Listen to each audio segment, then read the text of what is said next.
So usually after walking them through the process, I do tell them that if they do have to sneeze, they'll sneeze in the opposite direction in which I'm standing. So usually I'll just word it in a sense that makes them laugh. So I'll kind of say, hey, so if you have to sneeze, fortunately you're going to be sneezing on your husband or your boyfriend or the person right next to you or someone else in the vehicle, but just not on me, please. Usually that gets like a good laugh out of them. Usually when couples do come through in the car, I'll give the guys a harder time than the females, usually because the test does make them tear up, and I'll be like, listen, I just want you to know you're crying, buddy, and I'm really sorry that I made you cry.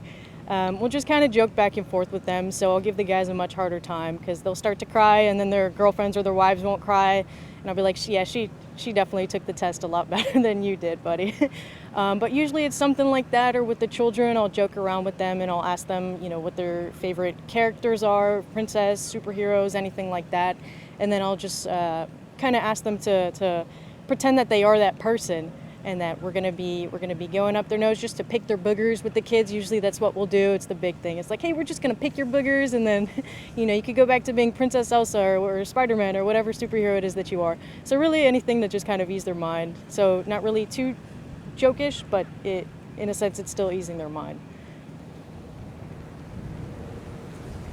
I think the biggest one, if we're joking, I'll just tell them this may tickle. Nothing too. And if it does, and if you do feel like it's going to tickle and you do sneeze or cough, do so in the other direction and not on me.